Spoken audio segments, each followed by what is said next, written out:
Hi, hello everyone, welcome to my YouTube channel. आशा करती हूँ कि आप सभी ठीक हैं एंड आप सभी की स्टडीज़ बहुत ही अच्छे से चल रही है एंड आपके जो भी टारगेट्स है वो आप डेली कंप्लीट कर रहे हो एंड कंसिस्टेंसी के साथ डेली स्टडी कर रहे हो। सो आज है हमारा day 38 of our 120 days target series. So जो भी न्यू है मेरे चैनल पे उनके लिए मैं बताना चाहूँगी कि मैं स्टेनो 2026 के लिए प्रिपरेशन कर रही हूँ एंड यस ये मेरा फर्स्ट अटैम्प्ट होने वाला है। इसके पहले मैंने आज सच कोई भी गवर्नमेंट एग्ज़ाम नहीं दिया है। So it's gonna be my first attempt and first attempt में एग्ज़ाम क्लियर करने के लिए ही मैंने 120 डेज़ का टारगेट सीरीज स्टार्ट किया है। सी एग्ज़ाम को के लिए हमारे पास सिर्फ 120 डेज़ है ऐसा नहीं है, हमारे पास आई गेस 150 डेज़ का कुछ तो टाइम है रफली। बट मैंने 120 डेज़ का टारगेट सीरीज़ ही क्यों चूज़ किया है, बिकॉज़ 120 डेज़ में तो हम सिर्फ सिलेबस कंप्लीट करने वाले हैं। सिलेबस कंप्लीट करना एंड एग्ज़ाम को क्रैक करना दोनों डिफरेंट चीज़ होती है, क्योंकि हमें सिलेबस कंप्लीट करने के बाद PYQs करने होते हैं, हमें मॉक सॉल्व करने होते हैं, सो बहुत सारी चीज़ें होती है, रिवाइज़ करना होता है। सो इसीलिए मैंने बाकी का टाइम छोड़ा है सो दैट हम बाकी के जो भी टाइम बचेगा जिस एग्ज़ाम आने तक हम रिवाइज़ कर सके, PYQ सॉल्व कर सके। इसलिए 120 डेज़ का टारगेट सीरीज़ ही मैंने सेलेक्ट किया जिसमें कि हम सिलेबस कंप्लीट करेंगे। सो 120 डेज़ का अगर रोड मैप में बताओ, लाइक ओवरव्यू में बताओ, सो 120 डेज़ में हम सिलेबस कंप्लीट कर रहे हैं। सबसे पहले इंपॉर्टेंट चीज़ तो यही है कि सिलेबस कंप्लीट करना। देन सेकेंड चीज़ जो हम कर रहे हैं वो है PYQs प्रैक्टिस, क्योंकि अभी सारी PYQs प्रैक्टिस नहीं होंगे 120 डेज़ में, इसीलिए सिर्फ 2024 एंड 2025 के PYQ सॉल्व करना यही हमारा टारगेट है। एंड देन वीकली रिविजन, क्योंकि विदाउट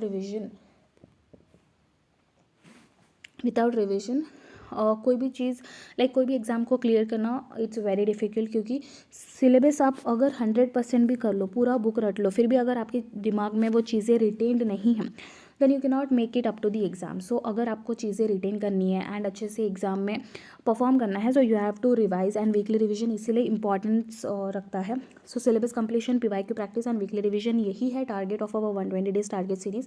एंड अगर आप लोग कंटिन्यू हो मेरे सीरीज़ पे, so you would know that कि एक चैप्टर ख़त्म होते ही हम PYQs को डेली प्रैक्टिस करते हैं एंड वीकली उस चीज़ का रिवाइज भी करते हैं। सो टाइम वेस्ट नहीं करते हुए डे 38 के टारगेट्स देखते हैं कि आज हमें क्या करना है एंड डे 38 पे हमें कौन से चैप्टर्स को कंप्लीट करना है।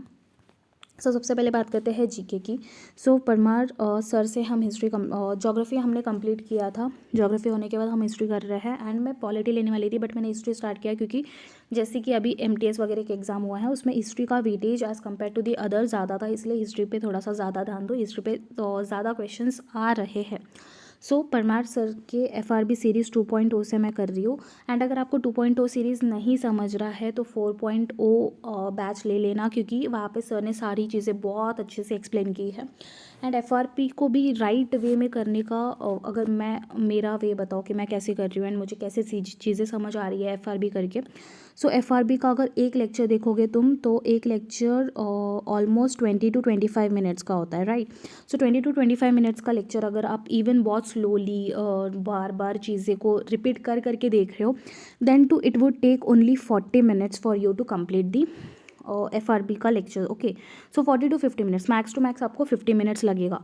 10 मिनट्स में आप वो माइंड मैप रीड कर लोगे, सो 1 आवर में आपका लेक्चर कंप्लीट हो गया। ओके, देन फैटमैन की बुक आपको साथ में रखनी है। जैसे ही आप FRB के माइंड मैप्स करते हो, माइंड मैप्स में यू वुड नो कि कौन सी चीज़ें हैं एंड कौन सी चीज़ें मिसिंग है। सो आपको एक बार फैटमैन को रीड करना है। मैं ये नहीं कह रही हूँ कि आपको रटना है या फिर उसको बहुत अच्छे से पढ़ना है, आपको सिर्फ एक बार रीड करना है। फैटमैन रीड करने से क्या होगा कि जो पॉइंट माइंड मैप में नहीं है, जो भी पॉइंट्स माइंड मैप में मिसिंग है वो आपको फैटमैन में मिल जाएगी। सो जो भी एक्स्ट्रा चीज़ें होगी, जो भी चीज़ें होंगी जो माइंड मैप में नहीं है, वो आप फैटमैन में हाईलाइट कर सकते हो। जो भी हाईलाइटेड पार्ट है ना, वो एग्जाम के टाइम पे आप रिवाइज कर सकते हो। ये ट्रिक मैं यूज़ करती हूँ एंड मुझे फैटमैन रीड करने में एंड माइंड मैप टोटल मुझे 2 आवर्स या फिर कभी कभी बड़ा लेंदी चैप्टर या फिर कंफ्यूजिंग चैप्टर होता है तो 2.5 आवर्स लगते हैं, बट इसमें मेरा कंप्लीट हो जाता है। माइंड मैप की स्कीमिंग भी हो जाती है। Basically we have to skim the fatman, जो भी पॉइंट्स है उसको हाईलाइट करना है।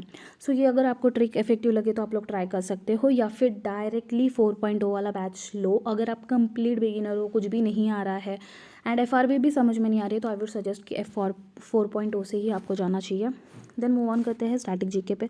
स्टैटिक जीके मैं कंप्लीट फैटमैन बुक को रीड करके कर रही हूँ एंड फैटमैन बुक के लिए मैं फेस्टिवल्स का चैप्टर हम करने वाले हैं एंड आज है थर्ड पार्ट, लाइक 2 दिन हमने पहले ही फेस्टिवल्स को कंप्लीट किया है।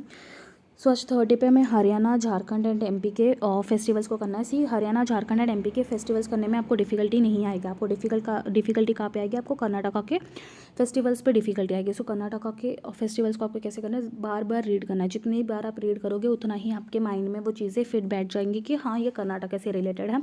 एंड थोड़े से ट्रिक्स या फिर निमोनिक्स यूज़ करने के ट्राई करो फेस्टिवल्स को याद करने के लिए। ओके, देन मैं इसको लाइक स्ट्रैटेजी के मैं जो भी पार्ट है उसको रीड करने के लिए 3 बार्स रीड करती हूँ। लाइक एक ही सिंगल पॉइंट को 3 बार रीड करती हूँ एंड 2 बार उसको माइंड में रिवाइज करती हूँ कि लाइक आँख बंद करके आपको सिर्फ रिटेन करना है कि आपने जो चीज़ें पढ़ी है वो आपके ब्रेन को लाइक याद है या नहीं। ये ट्रिक मैं यूज़ करती हूँ। आप लोग अगर आपको बेनिफिशियल लगे आप एक बार ट्राई करना। अगर आपको बेनिफिट लगा तो आप लोग इसको फॉलो कर सकते हो।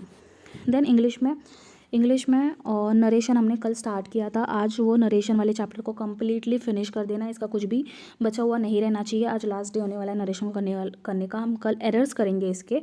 सो मैंने पहले भी कहा था कि टेंस से ही आपके वॉइस एंड नरेशन में हेल्प होगी। सो आपको नरेशन में कोई भी दिक्कत आ रही होगी सो आपको टेंस वाला चैप्टर पे थोड़ा सा फोकस करना पड़ेगा। टेंस अगर क्लियर है तो वॉइस एंड नरेशन दोनों ही क्लियर हो जाएगा एंड दोनों के ही कंसेप्ट आपको ईजिली समझ आएंगे। एंड नरेशन वॉइस ये दोनों इंपॉर्टेंट है as per exam point of view, क्योंकि इन दोनों को मिला के 20 क्वेश्चन आते हैं। सिर्फ इन दोनों से 20 क्वेश्चन आते हैं। सो जस्ट इमेजिन अगर आपने ये 3 चैप्टर अच्छे से कर लिए तो आपके 20 मार्क्स आपके पास है। आपके 20 मार्क्स से 1 मार्क भी कम नहीं होगा। अगर बहुत डिफिकल्ट क्वेश्चन आ गया still you would have 80 marks in your hands and आप इजीली 80 मार्क्स अर्न कर सकते हो। सी वॉइस एंड नरेशन में यही कहूँगी कि बहुत ही स्कोरिंग चैप्टर है। आप ये 3 चैप्टर करने से आपके पास 18 मार्क आ रहे हैं तो आप लोग इसको अच्छे से करो। जो भी कंसेप्ट उसको अच्छे से क्लियर करो एंड एरर्स तो हम कल करने ही वाले हैं। क्यों एरर्स करना क्यों इंपॉर्टेंट? अगर आप लोग बोलोगे कि मैम हम लोग सिर्फ जो भी रानी मैम का ग्रामर का बैच है यूट्यूब पर वो कर लें एंड एरर्स ना करें तो चलेगा क्या?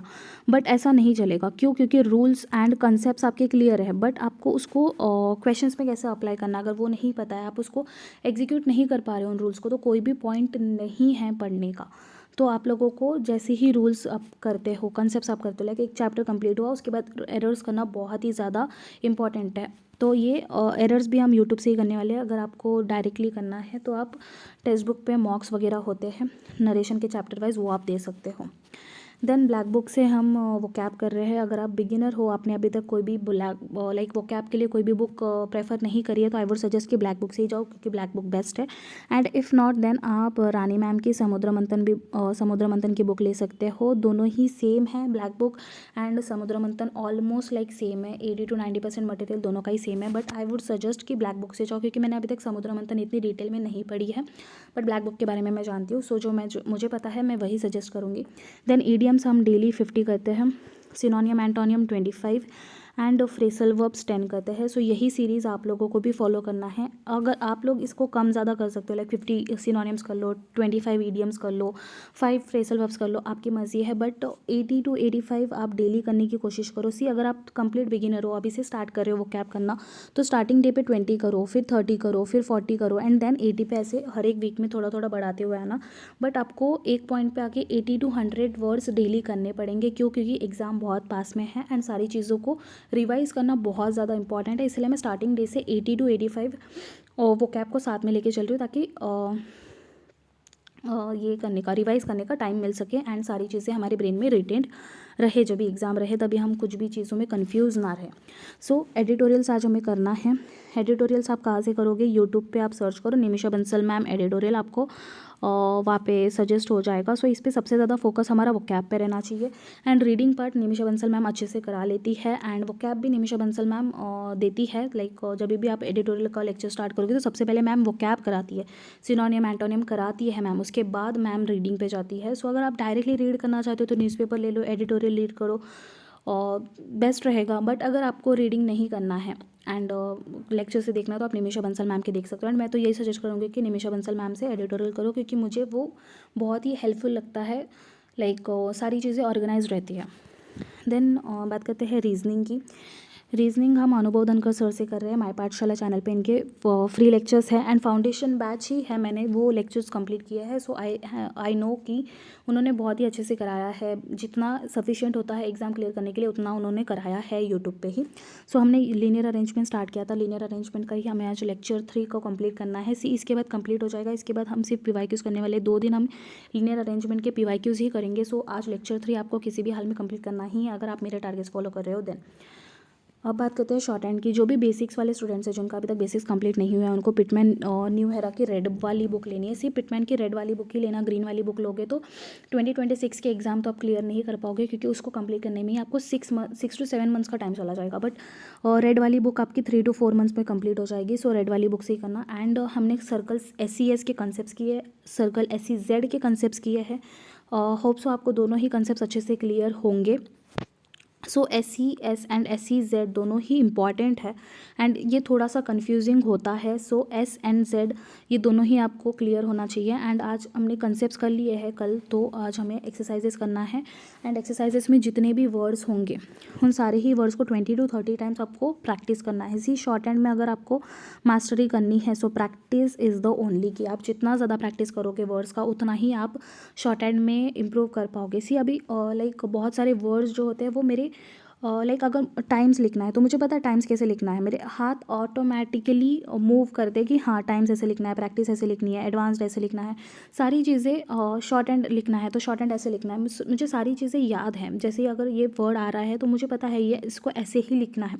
सो आप लोगों को भी इतना प्रैक्टिस होना चाहिए कि अगर मैं एक वर्ड बोलूँ तो आपको डायरेक्टली वो लिखने को आए। देन जिनका भी बेसिक्स कंप्लीट हो गया है उनको कुछ नहीं करना होता, उनको सिर्फ डिक्टेशन प्रैक्टिस करनी होती है, बट डेली प्रैक्टिस करनी होती है। मैं अभी 400 वर्ड पे कंफर्टेबल हूँ। अगर आप लोग 800 वर्ड पे कंफर्टेबल हो तो आप डेली 800 वर्ड्स की डिक्टेशन लो, बट मैं अभी 400 वर्ड्स की डिक्टेशन ले रही हूँ एंड मेरी करंट स्पीड 70 है। सो मैं 3 डिफरेंट स्पीड्स पे डिक्टेशन लेती हूँ, दैट इज़ एक 65 पे, एक 70 पे एंड एक 75 पे डिक्टेशन लेती हूँ, सो दैट 70 to 75 मेरी बहुत जल्दी स्पीड आ जाए। एंड होपफुली नेक्स्ट वीक से मैं 75 पे लिखूँगी एंड 80 पे डिक्टेशन लेने का ट्राई करूँगी। सो आज मैं डिक्टेशन 18 का फ्रंट करने वाली हूँ। Then that's it for today. हमने शॉर्ट हैंड कंप्लीट कर लिया, हमने GK को कवर कर रहे हैं, रीजनिंग एंड इंग्लिश सारी चीज़ों को हम साथ में लेके चल रहे हैं। एंड अकॉर्डिंग टू मी जितनी भी हम सारी चीज़ें कर रहे हैं ये सिलेक्शन के लिए इनफ है, क्योंकि सिलेबस कंप्लीट कर रहे हैं, PYQs कर रहे हैं, रिवाइज भी कर रहे हैं, शॉर्ट हैंड को भी साथ में लेके चल रहे हैं। सो आई गेस कि स्टेनो एग्जाम क्लियर करने के लिए इतना ही सफिशिएंट है।